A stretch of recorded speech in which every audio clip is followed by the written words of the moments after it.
Hi hello నమస్తే welcome back to iDream media. So previous ఎపిసోడ్లో మీరు చూసినట్లయితే ఎవరైతే చూసారో వాళ్ళకి అర్థమవుతుంది. ఈ రోజు ఎపిసోడ్లో మనకి high court advocate and immigration lawyer అయిన పృథ్వీ గారు యూఎస్లో ఆల్రెడీ H1 స్టేటస్ మీద ఉండి వాళ్ళు ఏదైనా అత్యవసర పరిస్థితి మీదో లేదంటే అవసరమయ్యో ఇండియాకి వచ్చినట్లయితే వాళ్ళు నెక్స్ట్ యూఎస్కి వెళ్ళడానికి ఎటువంటి ఇష్యూలు వాళ్ళని అడ్డుకుంటూ ఉంటాయి అనేది తెలుసుకోవడానికి ఈ రోజు ఎపిసోడ్ అయితే మనం చేయడం జరుగుతుంది అనమాట. సో క్లియర్గా చివరి వరకు ఎపిసోడ్ అయితే అబ్జర్వ్ చేయండి, చాలా ఇంపార్టెంట్ విషయాలు మీరు తెలుసుకుంటారు. నమస్కారం సార్. నమస్తే సార్, ప్రీవియస్ ఎపిసోడ్లో ఆల్రెడీ మనం యూఎస్కి ఇండియాకి మధ్య ఉన్న right now current situation relation ఎలా ఉంది అనేది మీరు చెప్పడం జరిగింది మాకు. సో యూఎస్లో ఎవరైనా H1 స్టేటస్ మీద ఉన్నవాళ్ళు ఇండియాకి ఇప్పుడు రావాలనుకున్న వచ్చిన తిరిగి యూఎస్కి వెళ్ళే ప్రొసీజర్ ఏ విధంగా ఉంటుంది, దానికి సంబంధించి చాలా కీ చేంజెస్ ఏమున్నాయో చెప్తారు.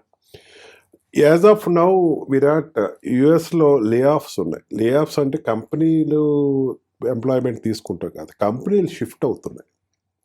అక్కడి నుంచి మెక్సికోకి, కెనడాకి అండ్ సమ్ కంపెనీస్ ఇండియాకి వస్తున్నాయి. ఆటోమేటిక్గా ఏంటంటే అక్కడ ఎంప్లాయ్మెంట్ తగ్గుతుంది పెద్ద కంపెనీస్లో. ఇక్కడ ఎంప్లాయ్మెంట్స్ మిగతా జోన్స్లో ఎంప్లాయ్మెంట్స్ పెరుగుతూ ఉంటుంది, అది స్ప్రెడ్ అవుతూ ఉంటుంది. ఇటువంటి సిచ్యువేషన్లో ఏంటంటే ఆల్రెడీ H1B వీసా మీద ఉన్నవాళ్ళు అక్కడ ఈరోజు ఉంటుందా రేపు ఉంటుందా అన్న సిచ్యువేషన్లోనే ఉన్నారు ప్రతి వాళ్ళు.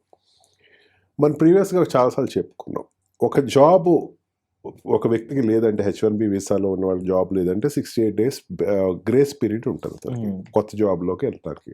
అఫ్కోర్స్ యూఎస్లో మార్కెట్ వైడ్ మార్కెట్ కాబట్టి ఇంకో జాబ్లోకి ఈజీగా షిఫ్ట్ అయిపోవచ్చు వీడిలో టాలెంట్ ఉంటే. ఇప్పుడు నాకు అనేకమైన ఫోన్ కాల్స్ వస్తున్నాయి Virat. Just I want to say to you, యుఎస్లో మా ఒక సంబంధం వచ్చిందండి, అబ్బాయికి పెళ్లి ఇవ్వచ్చా, H1B వీసా ఉంది, ఇంపార్టెంట్ రీజన్, చాలా ఇంపార్టెంట్. ఇవ్వచ్చా, ఎందుకంటే పరిస్థితి బాగోలేదు, అతను ఇండియాకి రావాలి కదా పెళ్లికి, మరి ఇబ్బంది వస్తుంది కదా, ఈ లోపల ఉద్యోగం పోతుంది కదా అని అడిగేవాళ్ళు. అండ్ ఆల్సో ఇండియాకి వస్తున్నాడు మా అబ్బాయి, ఇక్కడ పెళ్లి చేద్దాం అనుకుంటున్నాను, మరి ఏంటి ఇతని పరిస్థితి ఏంటి, మరి క్లోజరా, ఇంకా ఇండియాకి వస్తే ఇంకా వెళ్ళటం లేదా, లేకపోతే మేము వెళ్ళటానికి అవ్వట్లేదు, మ్యారేజ్ ఎట్లా. అండ్ ఆల్సో డొమెస్టికల్గా మా పిల్లవాడు H1B వీసా మొన్నే జాబ్ ఇదయిందండి, మీరు చూసి చాలా నాళ్ళు అయింది, 5 years అయిపోయింది, ఇండియా వస్తున్నాడు, మరి ఎట్లాగా అని చెప్పేసి అడుగుతూ ఉంటారు. జస్ట్ వాళ్ళ కోసం మనం ఒక కొంచెం ప్రిలిమినరీ స్టెప్స్ తీసుకుంటే he can go back very safely after the period is over. Okay. First and foremost thing ఏంటంటే, ఫస్ట్ కంపెనీలో మనకి ఇండియన్స్కి ఏంటంటే, మెయిన్ తెలుగు వాళ్ళకి ఏంటంటే, ఇండియా వచ్చేస్తారు టికెట్ తీసుకున్నారంటే అన్నీ ప్యాక్ అయిపోయి వెళ్ళిపోవడం తప్ప ఇంకోటి తెలియదు. కానీ కొన్ని ప్రికాషన్స్ తీసుకుంటే వాళ్ళు చాలా సేఫ్గా ఇండియా రావచ్చు, సేఫ్గా ఇండియా నుంచి మళ్ళీ అమెరికా వెళ్ళచ్చు. ఓకే, అంటే ఎలాంటి ప్రికాషన్స్? ఫస్ట్ వాడు ఎంప్లాయర్ దగ్గరికి వెళ్ళి, ఎవరైతే ఇతను గార్నిష్ ఈ శాలరీ డిస్బర్సింగ్ ఆఫీసర్ ఎవరైతే ఉన్నారో ఆ దగ్గరికి వెళ్ళి, సార్ నాకు ఎంప్లాయ్మెంట్ ఉంది కదా, ఒక ఎంప్లాయ్మెంట్ లెటర్ అనేది నాకు ఒకటి ఇవ్వండి, నేను పని చేస్తున్నట్టు అని కంపెనీ లెటర్ హ్యాడ్లో ఒరిజినల్ లెటర్ ఒకటి తీసుకోవాలి. సెకండ్ థింగ్, తన శాలరీ పే స్లిప్స్ అనేది 2-3 నెలలకు సంబంధించి తను పట్టుకోవాలి. థర్డ్ థింగ్, నాకు ఈ ఎంప్లాయ్మెంట్ ఏదైతే ఉందో దీనికి సంబంధించినటువంటి ప్రాసెస్ నడుస్తుంటే అది ఏదైనా ఉంటే నాకు ఇంటిమేట్ చేయండి అని చెప్పడం. ఆ మేనేజర్కి సంబంధించి లేకపోతే పేయింగ్ కెపాసిటీస్ పే చేసేటువంటి ఆఫీసర్ యొక్క ఫోన్ నెంబర్స్ దగ్గర పెట్టుకోవాలి. అండ్ ఇఫ్ ఎట్ ఆల్ వాడు చేంజ్ అయ్యాడు, కొత్త రోల్లో చేంజ్ అయ్యాడు, చేంజ్ అయిన రోల్ ప్రీవియస్ రోల్ ఇది చేశాను, కొత్త రోల్ ఇచ్చేస్తున్నాను అని చెప్పి 2 డాక్యుమెంట్స్, ఫిజికల్ డాక్యుమెంట్స్ దగ్గర పెట్టుకోవాలి.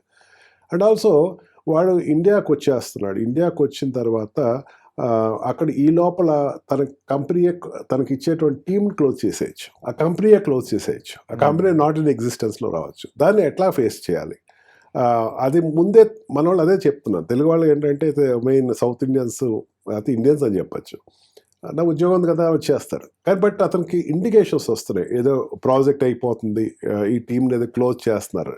ఆ టీం క్లోజ్ చేసేటప్పుడు నువ్వు పొరపాటు కూడా ఇండియాకి రాకు, నీకు ఎంత అత్యవసర పరిస్థితి ఉన్నా ఇండియాకి రాకు. ఇక్కడ నాకు కేసెస్ ఎక్కువ కనపడతా ఉంటాయి విరాట్. ఇండియాకి వచ్చేస్తాడు, ఈ లోపల అక్కడ టీం క్లోజ్ అయిపోతుంది, వాడు జాబ్ లేదు. ప్రీవియస్ అది పట్టించుకోలేని పరిస్థితి. ఇప్పుడు సెక్యూరిటీ ఇబ్బందుల వల్ల వాళ్ళు ఏం చేస్తారంటే, విరాట్ అనే వ్యక్తి అమెరికా నుంచి ఇండియా వచ్చిన తర్వాత విరాట్ యొక్క ఇండస్ట్రీ అక్కడ ఏవి ఇతని స్టేటస్లో మెయింటైన్ చేస్తుందని చూస్తుంది. వాడి దగ్గరికి ఆన్లైన్లో వచ్చేస్తున్నాయి. ఇండియాకి వచ్చిన వాడు ప్రతి వాడు ఆన్లైన్ వాడు పట్టుకుని కూర్చుంటున్నాడు, అతనికి లేదు జాబ్ లేదు, వెంటనే వాడికి రికార్డ్ వస్తుంది. మళ్ళీ వీడు వెళ్ళి ఇమిగ్రేషన్ ఆఫీసర్ దగ్గరికి వెళ్ళేసరికి నువ్వు ఏ కంపెనీలో చేస్తున్నావు అంటే పలానా టెక్ మహేంద్ర ఏదో చెప్తాడు. ఇక్కడ జాబ్ లేదు, ఆ విషయం తెలుసు కదా అంటాడు. అయ్యో నాకు తెలియదు అంటే అదేం పట్టించుకోవాడు. అందుకని ఆ పీరియడ్, ట్రాన్సిట్ పీరియడ్ ఏదైతే ఉందో కంప్లీట్ అయ్యాక నువ్వు ఇండియాకి రా. కొత్త దాంట్లోకి నువ్వు ప్రాజెక్ట్లో తీసుకున్న తర్వాతే నువ్వు రా. జాబ్ అనేది మ్యాండేటరీగా నీకు అక్కడ ఉండాలా, ఇదివరకు అట్లా కాదు. లేని జాబ్, ఒకవేళ ఇమిగ్రేషన్ వీసాకి వాడు ఏమనుకుంటాడంటే వీసా నాకు 2027 వరకు ఉంది కదా, నేను ఈ లోపల మళ్ళీ వెళ్ళొచ్చు కదా అంటాడు. ఇదే ఇక్కడ పాయింట్ నేను చాలా పర్టికులర్గా చెప్తున్నా మన ఐ డ్రీమ్ ద్వారా మన పేరెంట్స్ కానీ పిల్లలకి కానీ. నీ యొక్క డాక్యుమెంటు జాబ్ షిఫ్టింగ్లో 68 days పీరియడ్ వచ్చింది అమెరికాలో ఉన్నప్పుడు, ఇండియాలో ఉన్నప్పుడు కాదు. ఇండియా వచ్చేసేసాడు నాకు ఇంకా 68 days టైం ఉంది కదా, వీసా నాకు ఇంకా ఉంది కదా అంటే పనికిరాదు. అక్కడ నుండి నువ్వు ఇంకో జాబ్ చేసుకుంటానికి ఎత్తుక్కుంటావు. ఇక్కడికి వచ్చి నువ్వు జాబ్ ఎత్తుక్కుందావు, ఆన్లైన్ చేసుకుందావు అన్నది కాదు. సీనియర్ అయితే ఓకే, అది వాళ్ళు కూడా పెద్ద పట్టించుకోరు. ఈ జాగ్రత్తలు తీసుకుంటూ ఎడిషనల్గా వాడు ఏదైనా సరే కొత్త విషయాన్ని ఏదైనా అడిగితే తెలియని విషయం ఏదైనా తెలియదు అని చెప్పు, తప్పేమీ లేదు. అంతేగాని దానికి వచ్చి ఒక కొత్త స్టోరీ నువ్వు వాళ్ళకు. ఈ జాగ్రత్తలు కనుక తీసుకుని ఇమిగ్రేషన్ అథారిటీస్ దగ్గర నువ్వు వీసా టైంలో వెళ్ళగలిగితే, డ్రాప్ అవుట్ అక్కడ దిగినప్పుడు నువ్వు చెప్పగలిగితే చాలా హ్యాపీగా నీ జర్నీ ఇండియాకి వచ్చి వెళ్ళేటువంటి పరిస్థితి వస్తుంది. మెయిన్లీ చేంజ్ అవర్ పీరియడ్లో ఉండేటువంటి ఎంప్లాయీ దయచేసి ఇండియాకి రాకండి. మీరు ఏదైనా సాకు ఉండొచ్చు, బట్ మీకు అక్కడ మళ్ళీ 68 daysలో మీరు మళ్ళీ ఇంకో కొత్త జాబ్లోకి వెళ్ళాలి. H1B వీసా ఉండొచ్చు, కొత్త జాబ్లోకి వెళ్ళాలి. వచ్చేసిన వెంటనే కూడా రాకండి, జనరేట్ అవనివ్వండి. ఫస్ట్ డాక్యుమెంట్ జనరేట్ అవనివ్వండి. అదేమవుద్దంటే నాకు జాబ్ వచ్చేసింది కదా, నాకు కాల్ లెటర్ ఉంది, నేను జాయిన్ అవ్వాలి, ఇండియాకి వచ్చి తర్వాత వెళ్ళి జాయిన్ అవుతా అంటే కూడా కాదు. ఆ డాక్యుమెంటేషన్ కూడా పర్ఫెక్ట్ డాక్యుమెంటేషన్ ఉండాలి మీ దగ్గర. కొత్త జాబ్ ఎవడైతే ఇస్తున్నాడో లేకపోతే కొత్త ప్రాజెక్ట్ ఏదైతే ఉందో ఆ లెటర్స్ కూడా మీరు పట్టుకురండి, అన్ని ఫిజికల్ కాపీస్ పట్టుకురండి. పట్టుకు వచ్చి మీరు చూపించగలిగితేనే మళ్ళీ రీఎంట్రీ టు అమెరికా అనేది పాసిబుల్. అదర్వైజ్ వాళ్ళు చాలా ఇబ్బంది పడుతున్నారు విరాట్. సో అంటే వాళ్ళు ఏ క్వశ్చన్ అడిగినా, ఏ ప్రూఫ్ అడిగినా మన దగ్గర లేదు అనకుండా ప్రతిదీ సబ్మిట్ చేస్తే తిరిగి మళ్ళీ డోర్స్ ఓపెన్ చేసి మనం ప్రశాంతంగా వెళ్ళచ్చు. ఇష్యూస్ వద్దు అనుకుంటే we have to follow this process. అంతేగాని నాకు ఏదో అక్కడ జాబ్ ఇచ్చారు, అక్కడ H1B వీసా ఇచ్చారంటే ఇదివరకు ఏంటంటే జాబ్ ఉంటే సరిపోయేది కాదు. ఇప్పుడు కంపెనీస్ని వెరిఫై చేస్తుంది. అక్కడ ఈ బ్రోకర్స్ని కానీ ఈ ఇమిగ్రేషన్ కన్సల్టెంట్స్ ఏదో ఫేక్ కంపెనీకి పేరు చెప్పేసి ఇచ్చేసి ఎంట్రీస్ అనేది దొరికేస్తున్నాయి అక్కడ. అందుకని కొత్త జాబ్ వచ్చేసిందంటే ఆ కంపెనీ కూడా రెప్యుటేటెడ్ కంపెనీ ఉండాలి. నువ్వు ఇంతకుముందు చేసిన రెప్యుటేటెడ్ కంపెనీ మళ్ళీ ఇప్పుడు చిన్న కంపెనీకి వెళ్తానండి, జాబ్ లేదు అక్కడ. ఇవన్నీ జాగ్రత్తలు తీసుకుంటే he can go very softly and happily to America. Wonderful sir. So అంటే నిజంగానే ఇక్కడ ప్రతి చోట కూడా డాక్యుమెంట్ సబ్మిటింగ్ యూఎస్ స్టిల్ ఇంకా ఫాలో అవడం అనేది వాళ్ళు ఎంత చివరి వరకు అబ్జర్వ్ చేస్తున్న ప్రతి పాయింట్ అనేది అర్థమవుతుంది మీరు చెప్పినట్లు. మెయిన్గా ఇక్కడ నిజంగా ఒక పర్సన్ యూజువల్ డాక్యుమెంట్ క్యారింగ్ అనేది ఎందుకు ఇంపార్టెంట్ అనడానికి అర్థం చేసుకోవాల్సిన సిచ్యువేషన్ ఇది, సెన్సిటివ్ సిచ్యువేషన్ ఇది. రెండోది ఏంటి అంటే మన దగ్గర ప్రూఫ్ ఉన్నప్పుడు మనకు ఉండే కాన్ఫిడెన్స్ వేరు. ఆ అవతల క్వశ్చన్ అడగకుండా ఐఎమ్ వ్యాలిడ్ సిటిజన్ అని చెప్పుకోవడానికి ఒక రీజన్ ఉంటుంది. అండ్ ఇంకొక నాకు అర్థమైన పాయింట్ ఏంటంటే మీరు పెట్టిన కండిషన్స్ అన్నిటిని కూడా నేను ఫాలో అవుతున్నాను తప్ప ఎక్కడ ఏది బ్రేక్ అవ్వలేదు అనేది నిజంగా ప్రూవ్ చేస్తున్నట్టు క్లియర్ గా ప్రాసెస్ అయితే కనిపిస్తా ఉంది. సో ఓన్లీ వన్ ప్రాసెస్ ఇక్కడ, వేరే ఆప్షన్ ఇంకా దాటలేదు, వేరే ఆప్షన్ లేదు. సో డెఫినెట్లీ నిజంగా అత్యవసర పరిస్థితుల్లో లేదంటే అవసరమైన పరిస్థితుల్లో ఇండియా రావాలనుకున్న వాళ్ళకి ప్రాపర్ డాక్యుమెంట్ అనేది major reason. Second proper valid reasons ఉండొచ్చు. ఆర్డినరీ డేస్లో రండి, ఇండియా ఖచ్చితంగా రండి. కాకపోతే మీ జాబ్ డాక్యుమెంటేషన్ అనేది క్యారీ చేసుకుంటేనే మీరు మళ్ళీ తిరిగి వెళ్ళేటప్పుడు ఎటువంటి ఇబ్బంది లేకుండా వెళ్తారు. లేదా నన్ను అమెరికా అన్యాయం చాలా మంది ఏమంటారంటే సార్ నన్ను రానివ్వలేదు సార్ అంటారు. రానివ్వకపోవటం కాదు, ప్రాపర్ డాక్యుమెంటేషన్ పట్టుకోలేదు అన్నది క్లియర్ కట్గా చెప్పచ్చు. ఇదన్నీ కాదా, అటర్నీ అక్కడ ఉంటాడు, అటర్నీ అప్లై మీరు ఇమిగ్రేషన్ అడ్వకేట్స్ మేము ఉన్నాము, మాకు అంటే ఇవన్నీ చూపించాక కూడా నో అంటే యూ కెన్ సపోర్ట్ అనేది వెళ్ళొచ్చు. మళ్ళీ కొత్త దాంట్లోనే కంటిన్యూ అవ్వాలా, కొత్త అప్లికేషన్ పెట్టాలా అనేది we will support them and we will resolve that issue. Wonderful sir.